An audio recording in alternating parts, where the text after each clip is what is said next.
শাসন করেছে, এই রাজ্যে 34 বছরের উপরে বামপন্থীরা শাসন করেছে, এই রাজ্যে 15টা বছরের উপরে তৃণমূল শাসন করেছে। 5টা বছর ভারতীয় জনতা পার্টিকে সুযোগ দিন।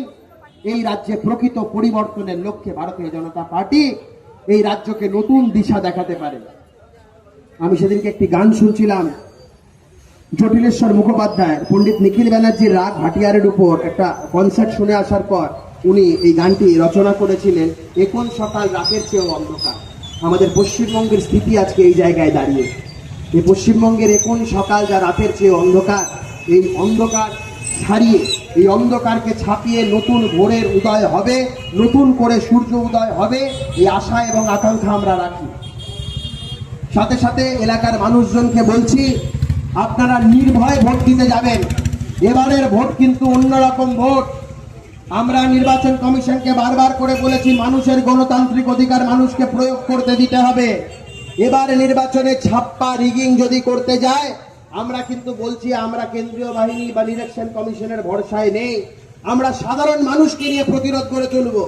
আমরা প্রত্যেকটা সাধারণ মানুষের উদ্দেশ্যে বলবো, যেখানে যেখানে আপনাদের ভোটাধিকার খর্ব করার চেষ্টা হবে সেখানে আপনারা রুখে দাঁড়াবেন।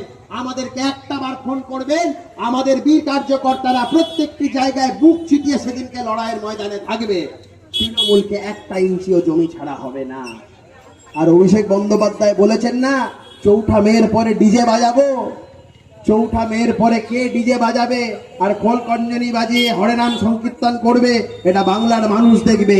4ঠা মেয়ের পরে যারা আজকে বলছে ডিজে বাজাবে, তাদেরকে পশ্চিমবঙ্গ কেন ভারতবর্ষের মধ্যে খুঁজে পাওয়া যাবে কিনা, এটা বাংলার মানুষ আগামী দিন দেখবে। ইতিমধ্যেই দিদিমণি থরহরি কম্প হয়ে গেছে।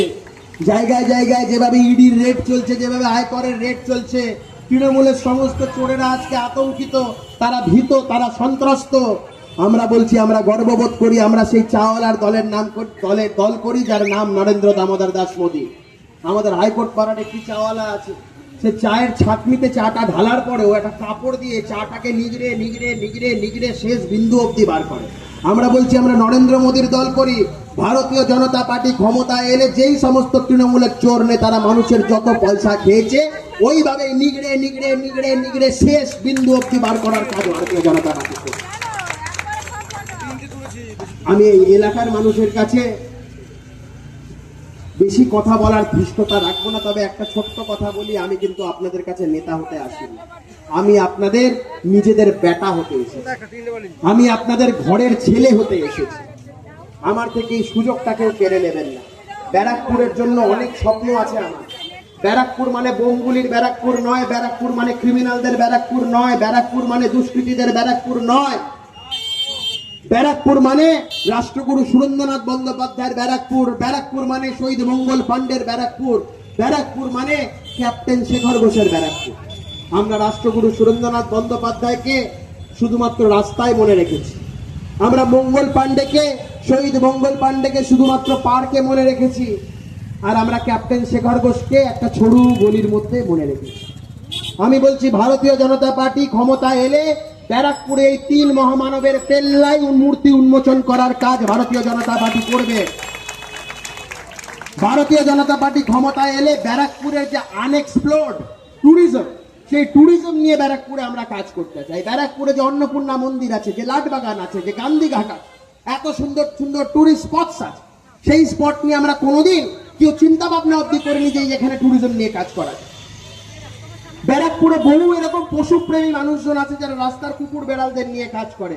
আমি আমার সংকল্প পত্রে রেখেছি, রাস্তার কুকুর বেড়ালদের জন্য shelter, vaccination centre, stay home, এবং সাথে সাথে প্রত্যেকটি স্ট্রে ডগ হোক বা স্ট্রে অ্যানিমাল যাই হোক না কেন, তাদের জন্য ভেটেরিনারি হসপিটাল সম্পূর্ণ নিখরচায়, সম্পূর্ণ বিনামূল্যে। ব্যারাকপুরে বহু মানুষজন আছে যারা ভবঘুরের মতন ঘুরে বেড়ায়, সেই সমস্ত হোমলেস মানুষগুলোর জন্য একটা প্রপার শেল্টারের কথা আমরা ভেবেছি। এই ব্যারাকপুরে বহু সংখ্যক, এই যে রিক্সা বলুন, টোটো বলুন, অটো বলুন, এদের কোনো একটা নির্দিষ্ট কোনো রেজিস্ট্রেশন নেই, এদের কোনো ভবিষ্যৎ নেই, এদের কোনো নিশ্চয়তা নেই। আজকে যদি কোনো একজন রেজিস্ট্রেশন প্লেট ছাড়া একটা টোটো চালকের মৃত্যু হয়, তার পরিবার পরিজন কোনো কিছু পাবে না। আমরা সবার ভবিষ্যৎকে সুনিশ্চিত করতে চাই, সবার যাতে ইন্স্যুরেন্স থাকে, সবার যাতে ইএসআইপিএফ থাকে, সমস্ত ব্যবস্থা আমরা করতে চাই। আমরা ব্যারাকপুরের প্রত্যেকটা মানুষের সাথে থাকতে চাই। 5টা বছর ব্যারাকপুরের মানুষের কাছে আমি হাত জোর করে চেয়ে গেলাম। অমলা সিনেমা হলের বিপরীতে ডাক্তার কে.ডি. ঘোষের নার্সিংহোম। এখানে যত্নের সহিত সাধ্যের মধ্যে স্বাস্থ্য পরিষেবা দেওয়া হয়। এখানকার অত্যাধুনিক ফেসিলিটিগুলির মধ্যে হল ICCU, AC sharing cabin, AC cabin, NICU, maternity, paediatric, ventilator facility, modular OT, orthopaedic surgery, any type of surgery, obstetrics and gynecology, 24 hours ambulance facility, general medicine, pathology, physiotherapy, PFT, ECG, EEG, Holter monitoring এছাড়াও থাকছে daily OPD service, 24 hours emergency service. আমাদের ঠিকানা Barasat road, নোনা Chandanpukur, Barrackpore. Amala cinema হলের বিপরীতে, কলকাতা 122।